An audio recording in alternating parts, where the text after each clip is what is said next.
experience, yeah, to worship God. Beautiful song, Inside Out. And thank you for the uplifting prayer, Lucy. How many of you have been annoyed by one of those signs? Nathan, I have a sign bearer. Come on up. I want to show you. Come. How many of you have been annoyed by a sign like this,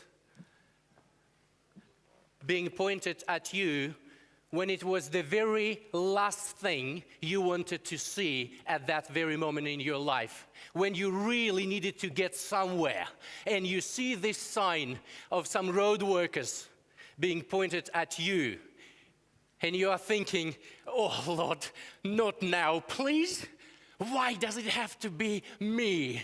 And you are standing maybe the first in the line, and you are counting all the seconds until this sign turns around. And so it will say, go. How many of those people are here this morning that experience that frustration of being stopped in the middle of the action, in the middle of a journey? Well, for those people, and I include myself, because I am part of this community of those people who get somewhere. We are on a fast journey. I have some good news for these people this morning. Would you like to hear some good news? Well, that's why we're here. That's why we're here today. And I'm not even going to give you any bad news. I might actually. I have just changed my mind. I will give you some bad news as well, but for the purpose of really sweetening the good news. And here is the good news. It goes like this. What if I told you that by working less hours in a week, you may have more work hours in your lifetime?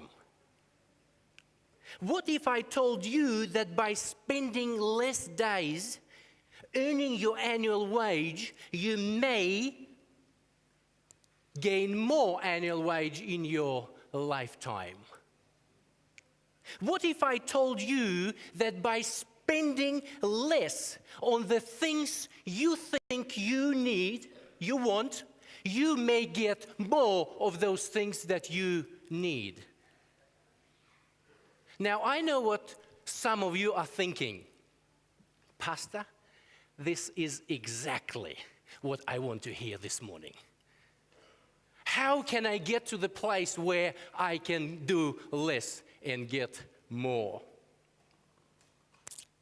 Well, here's the simple principle that I want to share with you this morning. And it goes like this. Less is more.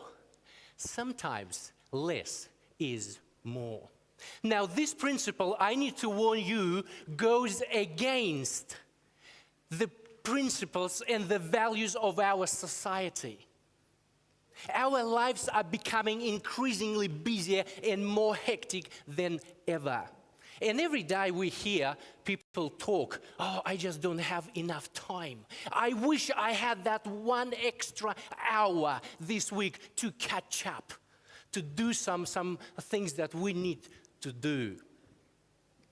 How many of us who are present here this morning would love to have that one extra hour when you were rushing through on Friday, trying to catch up on all of those things, and you were thinking, wow, where's that extra hour so I can do just a little bit more?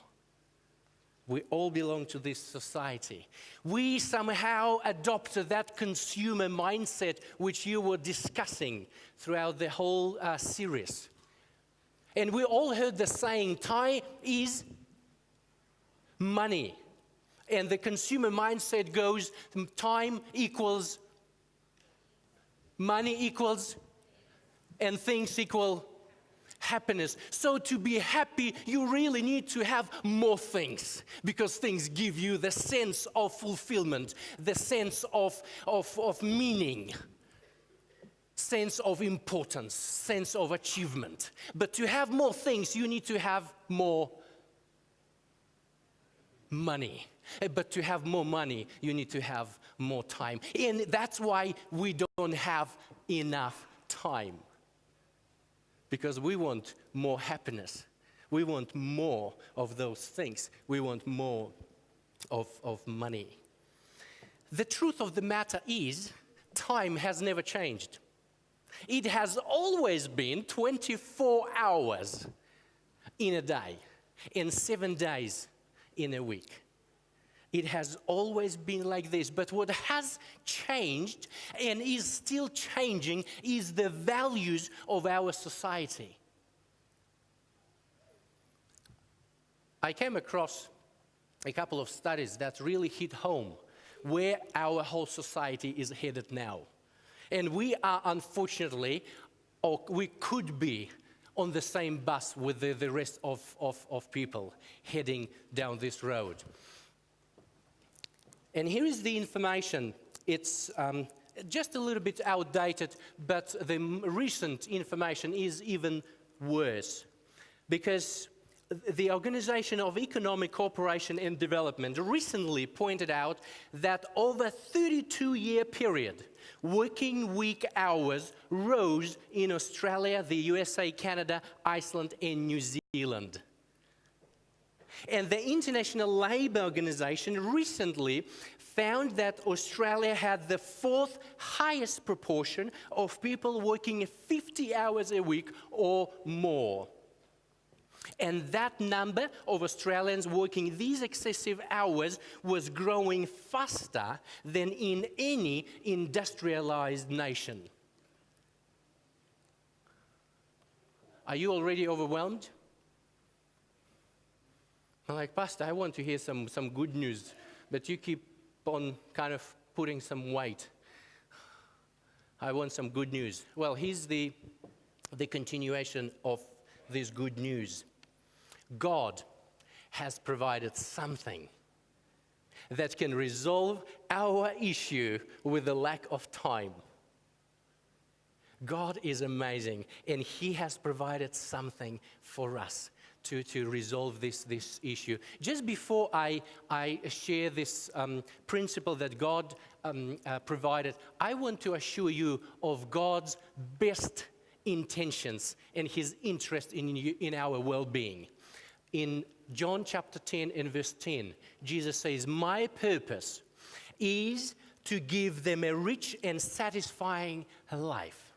So God is there. He is constantly working to supply our needs, to meet our needs, and to give us what we really need to be happy. And here is what He provided. Let me ask those people who read that old story of creation. No, maybe some people haven't had a chance to read this old story of creation in Genesis, in the Bible. Can I ask those people who read the story, what did God create on the first day? How about children? What did God create on the first day? Can I have a little Bible quiz for those who read the story? He created light. Who agrees with Nathan? Yes, that's what we read in the Bible. In fact, it says that then God said, "Let there be light." And there was light. This is Genesis 1, verses 3 to 5. And God saw the light that it was good. And God divided the light from the darkness. God called the light what? Day. And the darkness He called night.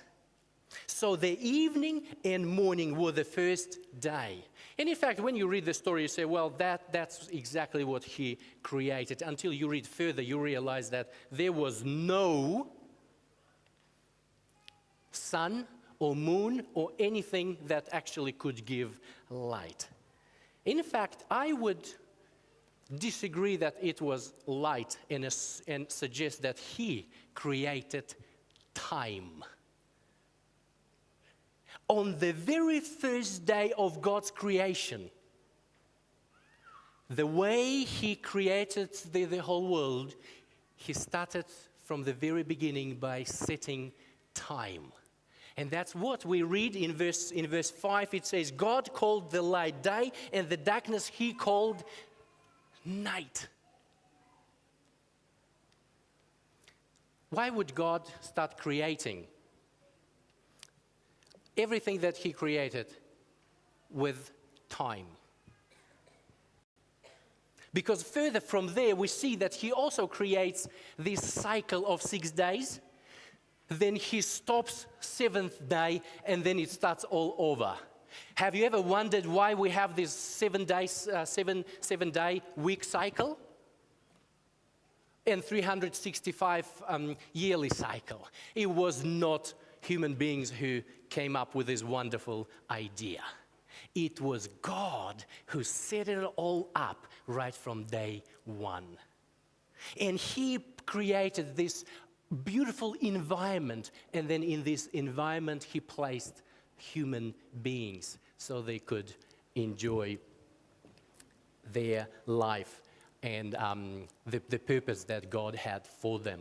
In Mark chapter 2 and verse 27, Jesus says, the Sabbath was made to meet the needs of people. That is God's cycle. He says you will work six days, and on the 7th day you will stop. It was His doing. He had a plan. You know, when I talk to new people who start studying the Bible, and they discover the creation story, and then you come to the point of sharing with them the Sabbath and the purposes of the Sabbath. Most of people, I find, they are very, very concerned. Try to guess why. They are in fact threatened. They think one whole 24 hours? And you see this really puzzling face, and people are trying to figure how they are going to place this whole concept into their context of their life. 124 hours, I'm not going to pursue what I need to pursue. I have life. I have kids to feed. I have all of those things. And people are really threatened by the idea of this stop. Stop the chase and look at something that is important to you. There are many purposes for Sabbath that we find in the Bible. I want to focus on just one this morning. Sabbath is a stop sign for all consumer people who find themselves in this chase that never ends. For those people who really lack time, God says, I have a plan for you how to resolve your time issue.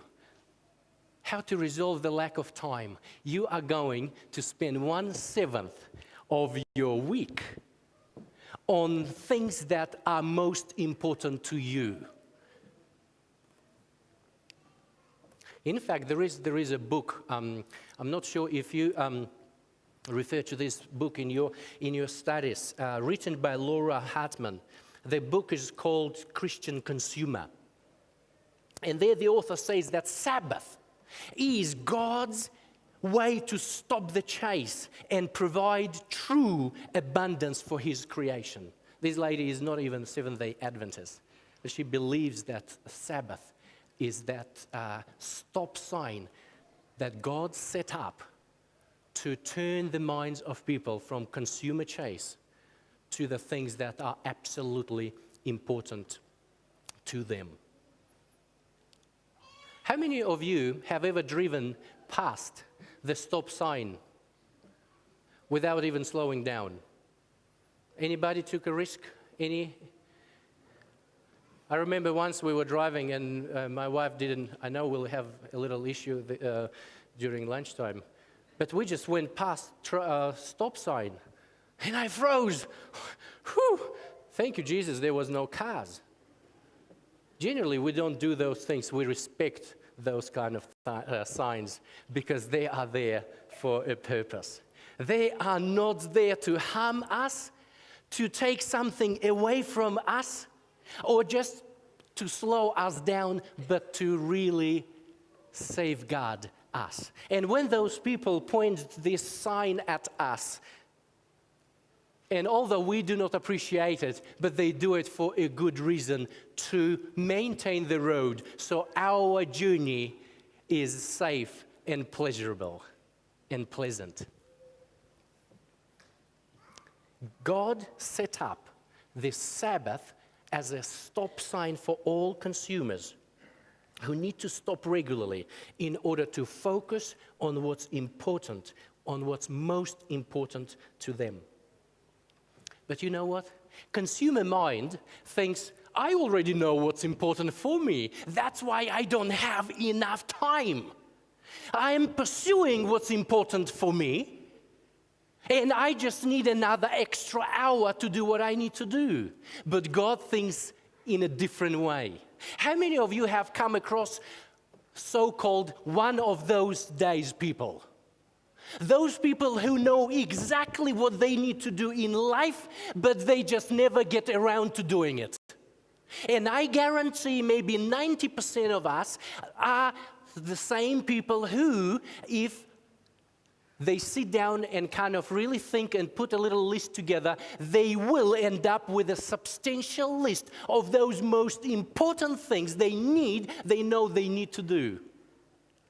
But they just don't have enough, what?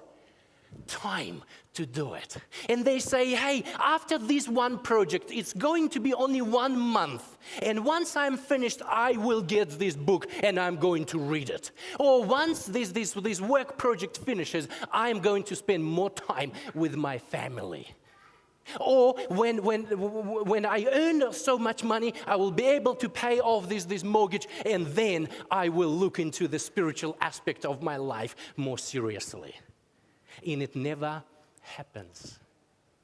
Thanks to God that He set up this time in such a way to encourage us to stop and to look at those things that are truly important, but we just don't have enough of this strength to actually say, enough is enough. I'm going to resolve my priorities, and I'm going to spend enough time on doing those things. Be with the family, look within and see what's happening there, and I will read the Bible, and I will connect with other fellows who are on the same journey.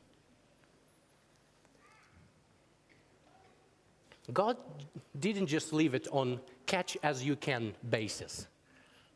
He knew, and He set up this opportunity for us.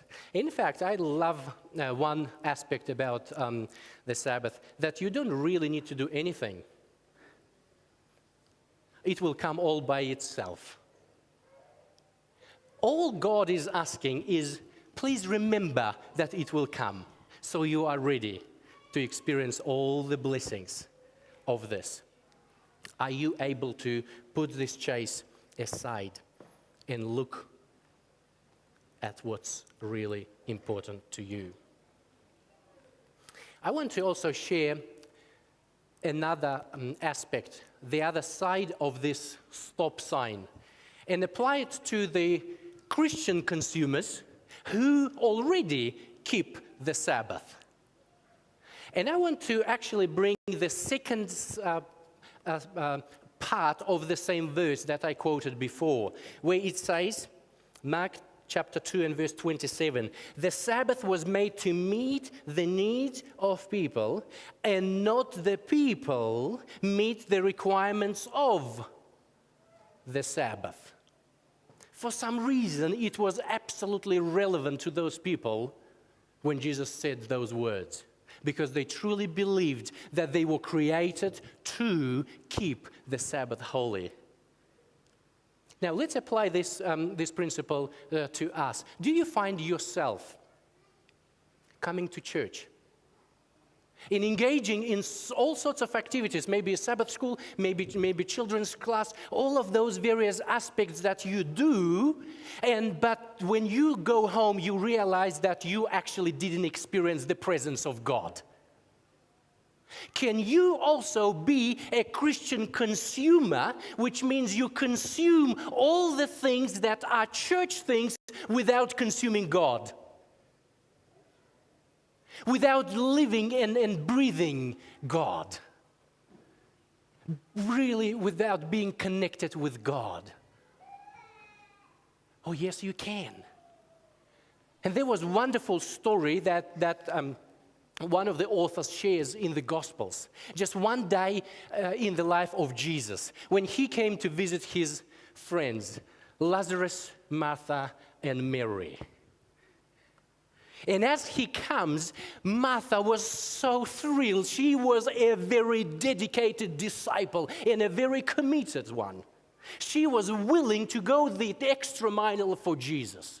She took on a lot of various responsibilities and various ministries, and she was serving. She was full on engaged in ministering to Jesus.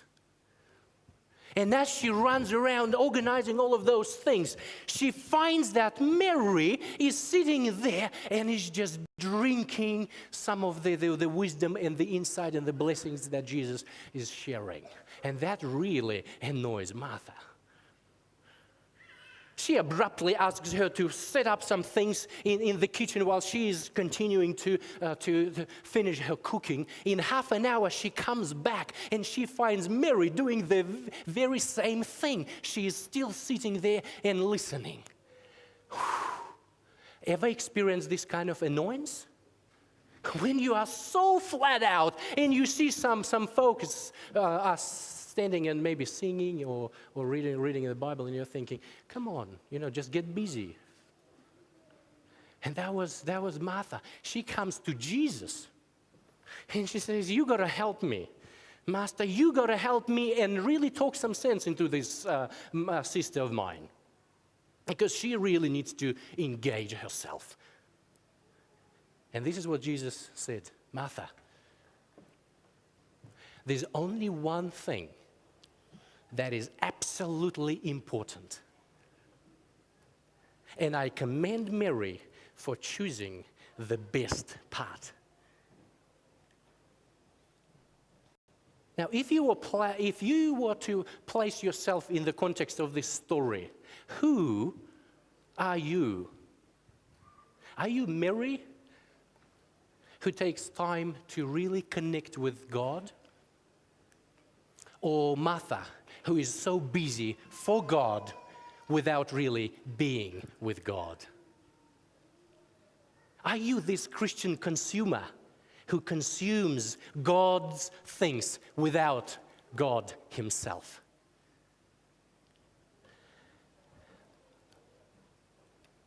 Are you being in God's presence?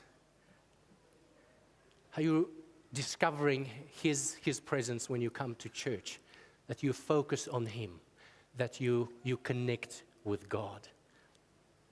Once as a first-time father, when we had our first boy, Nathan, and we had our first ever production from his kindy. And as a first-time parent, I was really, really excited. And as parents, you get your camera, you get your gear, and you are excited. You want to create some memories. And I'm there earlier because I want to get the prime spot for my best shot I'm going to take. I'm sitting there, and they all come out, and they are going to present this beautiful production. And I'm chasing the whole thing from one angle to the other, trying to get the best shot. Really being annoyed at Nathan because he's not standing up front and kind of other kids. And it was okay until we sat in the car and we were driving home. And Nathan asked me, he says, Daddy, you didn't wave me. And I said, Nathan, I was taking photos. And just as I said I was taking photos, I realized one thing. I was so busy trying to take photos of the event, but I was not even present at this event. I was looking at my son, not with my own set of eyes, but through this lens. I could have asked Agnes to take some photos and then share with me. I missed the whole point. I was not present in the joy of my son, to really consume him and not the whole action. Are we consuming God when we come to church? Or maybe we are drawing some meaning from the things we do for God, some ministry that we do. The true meaning doesn't come from things, and even the good things that we do for God, but from God Himself. In fact, this very thing that God set up, which is the Sabbath, is not there to take away that time that we so desperately need. It is a blessing in itself, to give us this opportunity to really connect with ourselves, with our families, with God on a truly meaningful level. I really enjoy this author, Viktor Frankl, who is a psychiatrist and Holocaust survivor. And he wrote in his book, Man's Search for Meaning, he wrote this: people have enough to live, but nothing to live for. They have the means, but no meaning. In other words, you can have all of those things and still find yourself without this very thing that you truly need. Friends, if we want to function better, if we want to stay healthier, develop healthy relationships, grow spiritually, and discover what the true meaning is all about, we need to stop and take this principle seriously. In fact, today, let me briefly share some of the recent science that confirms what the Bible was saying for years and years. Now, they all come from purely secular point of view. They don't even take into consideration the biblical account, what God has to say. They just look at the body of human beings and they say, wow, it must be this way. We need to have this stop period when we reflect and when we recalibrate. So, for example, the 7-day biorhythm in the new human body is one of the discoveries of the modern chronobiology. They say that all our organs operate on this 7-day cycle. And if you have a transplant, then the way this transplant will find itself in your body will also be subject to that 7-day cycle. And they say the probability of rejection of certain organs is now known to peak at weekly intervals following an implant. Same weekly cycle, and it shows how it will affect your body. Now, one of the other authors who is a researcher and an author also presents this case when he shares the whole idea of taking time to rest and have a break. In his book, A Whole New Mind, Daniel Pink shares this. And listen to what he says. Select one day a week and remove yourself from the mall. Stop working. Don't answer your email. Ignore your voicemail. Turn off your mobile phone. Most Western religions have established a Sabbath, the 7th day of the week, as a time of peace, reflection, and prayer. Whatever your faith, consider experimenting with this practice. Pay attention. He is a secular mind. He comes totally from a research and from a study of human biology. But these are the facts. In fact, the lead psychiatrist also who does SPECT scans of the brains and really significantly shaped the understanding of human biology today. And Dr. Daniel Amen states this: being constantly alert by answering your calls, checking your emails or Twitter, and etc., affects your brain in the same harmful way as marijuana.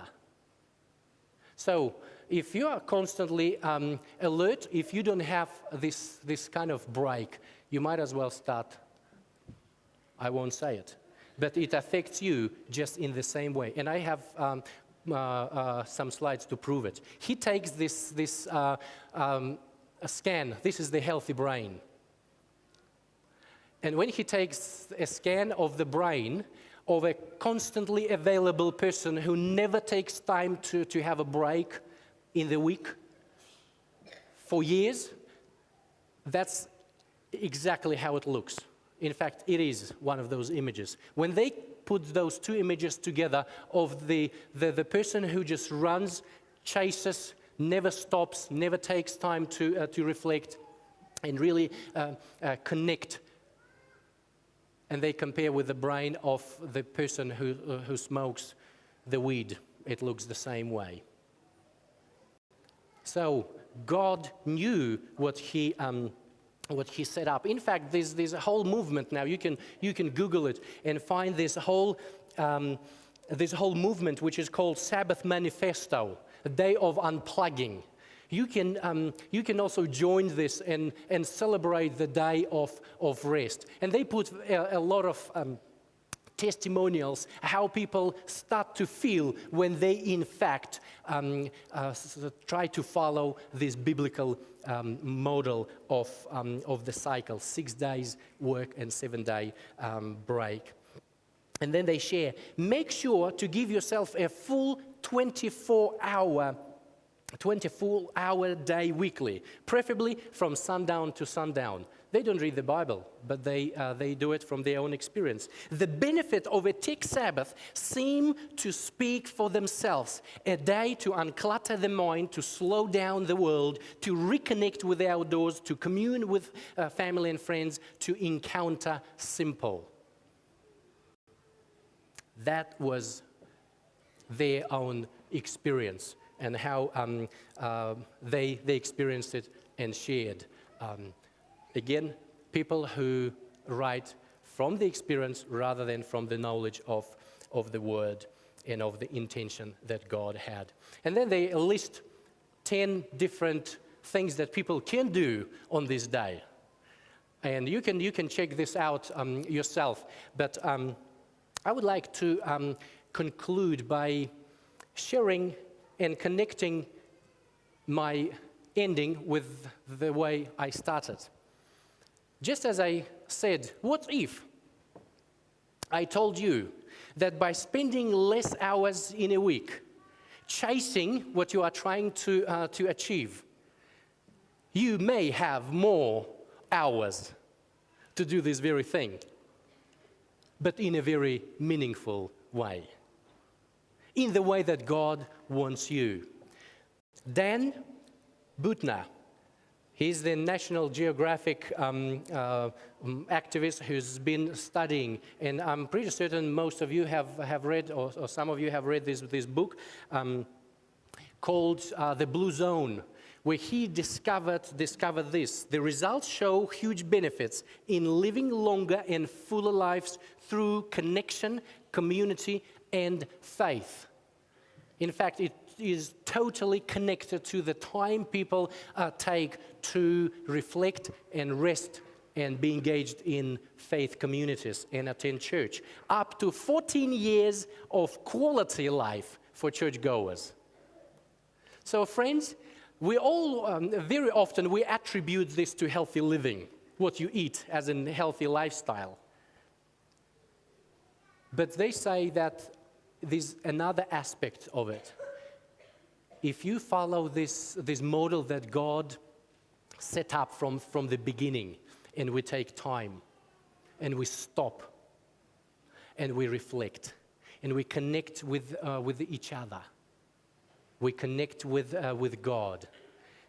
That's when our brain recalibrates. That's when we focus on what's absolutely important for us. And that very thing encourages us to be healthy, and as they state, for up to 14 years of quality life.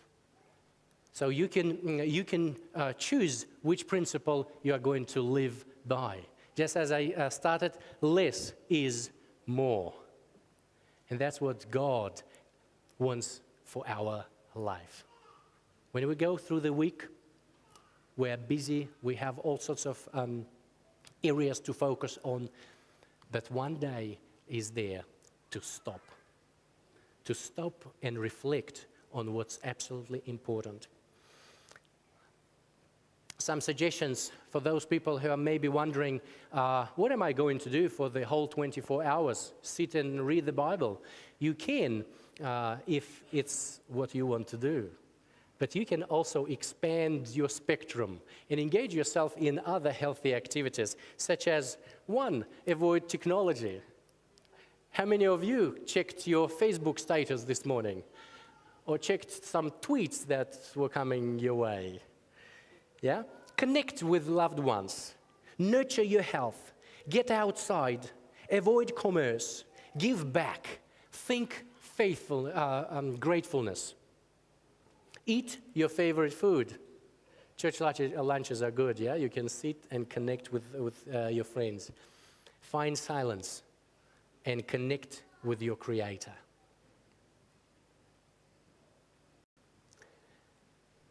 You know, there is one good aspect in the stop sign. Because when you are sitting there and you are really annoyed, you really need to go, you have hope that at some point it will turn and it will be go. The same happens when we stop for 24 hours on a Sabbath day and we connect with our Creator. We live in His presence. He fills our hearts and minds with new energy and meaning and purpose. Fills our bodies with new energy. And so when the new week starts, you are absolutely ready to go. It won't be the same chase, but it will be a life, it will be a journey of meaning, of purpose, of quality. A life in the presence of God. Can there be anything better than this? I encourage you to try to apply this principle, just starting now. Experiment.